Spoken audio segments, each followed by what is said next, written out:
Another day of protests in Iran. Another day the regime's forces crack down on the masses demanding fundamental human rights. It's unclear exactly how many take to the streets each day or where they do it. But even with the smallest acts of civil disobedience, they risk their freedom, their lives. The desire for change has grown bigger than the fear, and the movement has become the greatest challenge to the authoritarian theocracy since the Islamic Revolution in 1979. The people versus the state. So far, Iranian authorities are holding firm. That's the elite Revolutionary Guards, who control most of the economy and security, and the clerics, led by Supreme Leader Ayatollah Khamenei, who make the rules. Officials say the unrest is the work of foreign agents, especially the US and Israel. Why did the enemies, why did America and the Zionist regime conspire against our nation and our revolution and create these riots? As the Supreme Leader said, our country is advancing and the enemies don't want our country to make progress. For their part, protesters aren't just angry about one policy, they're rejecting the whole regime. A regime that has not tried to accommodate them. Instead, the head of the Revolutionary Guards has tried to play down the level of public discontent. We are telling our youth, the minority who have been deceived, to stop wicked acts. Today is the end of the riots. Don't go to the streets anymore.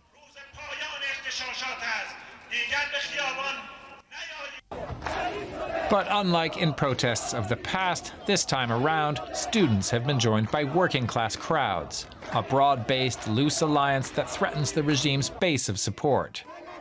Burning hijabs and attacking police stations, rejecting the authority of the security services and the religious rules of the clerics. The challenge for Iran's rulers is to manage the protests without setting off more unrest.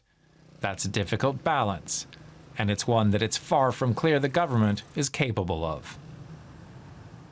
Well, let's extend that question to Kamran Matin. He's a lecturer on international relations at the University of Essex in the UK. Mr. Matin, welcome to the day. So, can Iran's rulers manage the protests without fueling them? Hi, I'm actually at the University of Sussex, just to correct that.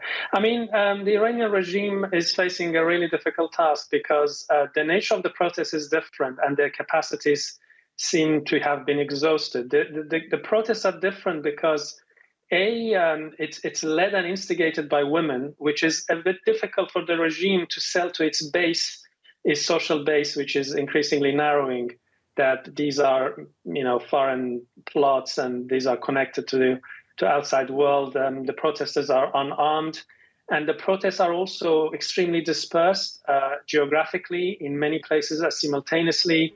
The protesters have kind of designed or kind of come up with their own innovative modes of protest, usually small scale in different neighborhoods at the same time, which means that security forces have to be kind of strained and dispersed in different places at the same time. And most importantly, the protests have gone on for 7 weeks. And this means that the officers on the ground are exhausted. The human resources of the security forces seems to have reached its limits. So at this rate, if it continues, it's not entirely clear that what the regime is able to do. And there are signs of a bit of confusion within the state. They tried to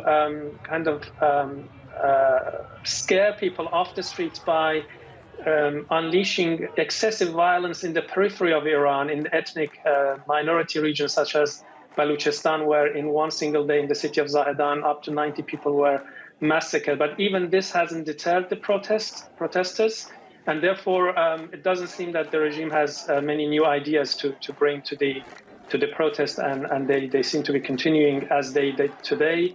And so how vulnerable, it seems that even people... Sorry to jump in there, but how Yes. vulnerable is the regime after these 7 weeks? I think the vulnerability seems to kind of increase by the day. And we saw today in Karaj near Tehran, people actually defended themselves against the violence of the security forces. And according to the state media, one Basij kind of militia related to IRGC was killed. And there were videos of security forces, cars being set alight and so on. So people are increasingly actually defending themselves, not simply resisting. And this also adds to the pressure on the security forces. So the vulnerability seems to go kind of go up, increase by day. Do you think we'll see the violence spiral out of control? Well, I mean, at this rate, if the regime continues the kind of violence it has unleashed up to now, and if it increases it, and if people continue to defending themselves with kind of makeshift weapons or simply defending themselves with whatever they have, there is a possibility that there will be more casualties. But I think the regime is also aware that excessive violence in the major urban centers, such as Tehran or other big cities, can actually make things worse and kind of increase the scale of the problem they are facing. So much depends on what sort of measures the regime is taking in the coming days and weeks. But one thing is clear, that the Islamic Republic of Iran is not used to compromise with internal opposition, and that's it's the kind of Achilles heel, so to speak.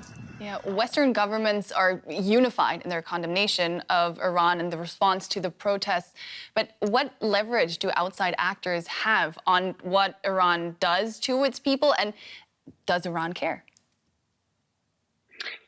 Well, I think actually the symbolism of Iranian state's isolation in international bodies and institutions is quite important, which is why we recently saw that the Iranian foreign ministry wrote to European countries, warning them against taking measures against its kind of diplomatic centers, or the idea that EU might put revolutionary guards on its list of kind of sanctioned entities has quite reverberated within Iran.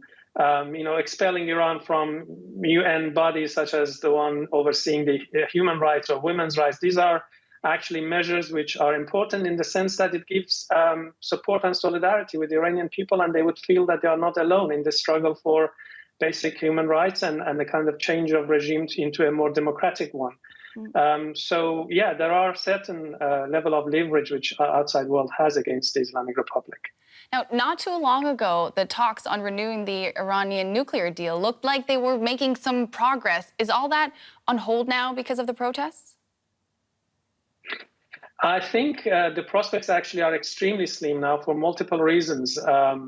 The midterm elections in the United States is very close, and the signs indicate that actually Republicans might take control of the House, and that would make actually a deal by the Biden administration with Iran, especially under the circumstances we have now, given the internal protest, which increasingly, by the way, protesters themselves call it a revolution. There is this slogan, it's no longer a protest, it's a revolution. So it will be very costly politically for Biden to come and compromise with the Iranian regime. On the other hand, I don't think a deal actually will change much inside Iran in terms of, economic benefits of it would actually likely to re-inflame the protests rather than stop it. On the other hand, we have a change of government in Israel, which might actually affect the whole process even more. Exactly. Kamran Matin of the University of Sussex, not Essex. Excuse us for that. But no problem. Thank you.